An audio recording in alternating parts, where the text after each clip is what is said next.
क्या आपने कभी सोचा है मृत्यु के समय मनुष्य को क्या याद रखना चाहिए और क्या अंतिम क्षण में भगवान का स्मरण मोक्ष दिला सकता है? भगवद गीता का अध्याय 8 इन गहरे प्रश्नों का उत्तर देता है। कुरुक्षेत्र की युद्धभूमि पर अर्जुन एक महत्वपूर्ण प्रश्न पूछते हैं। वे जानना चाहते हैं ब्रह्म क्या है, अध्यात्म क्या है, कर्म क्या है और मृत्यु के समय भगवान को कैसे स्मरण किया जाए। तब श्री कृष्ण इन प्रश्नों का उत्तर देते हैं। वे बताते हैं कि ब्रह्म वो परम सत्य है जो कभी नष्ट नहीं होता और अध्यात्म आत्मा का स्वभाव है। अंतकाले च मामेव स्मरण मुक्त्वा कलेवरम यह प्रयाति स मद्भाव याति नास्त्यत संशय। अर्थ, जो व्यक्ति मृत्यु के समय भगवान का स्मरण करते हुए अपने शरीर को त्यागता है वो भगवान को प्राप्त करता है।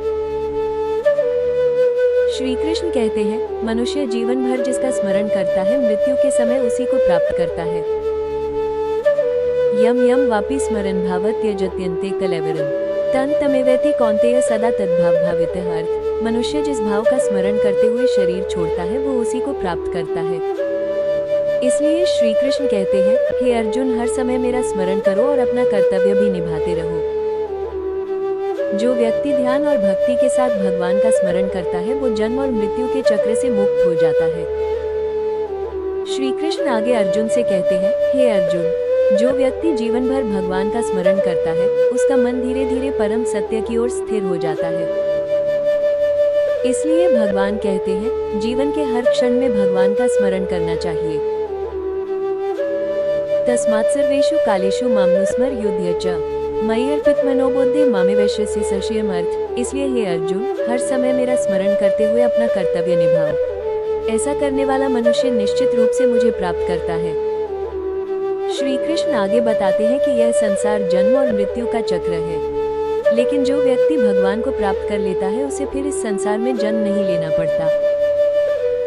मामुपेत्य पुनर्जन्म दुखालयम शाश्वतम नाप्नुवन्ति महात्मानः संसिद्धिं परमा गताः। अर्थ, जो महात्मा मुझे प्राप्त कर लेते हैं वे इस दुखमय संसार में फिर जन्म नहीं लेते। इसलिए हर दिन हर क्षण भगवान का स्मरण करें, यही जीवन का सच्चा मार्ग है। यदि आपको गीता का ये ज्ञान अच्छा लगा हो तो वीडियो को लाइक करें और भगवद गीता के सभी 18 अध्याय सुनने के लिए चैनल को सब्सक्राइब करें। कमेंट में लिखें जय श्री कृष्ण। लेकिन एक बहुत बड़ा प्रश्न अभी भी बाकी है, क्या सच में मृत्यु के अंतिम क्षण में भगवान का स्मरण करना संभव है? और अगर कोई व्यक्ति जीवन भर भगवान को याद नहीं करता तो क्या वो अंतिम समय में भगवान को याद कर सकता है?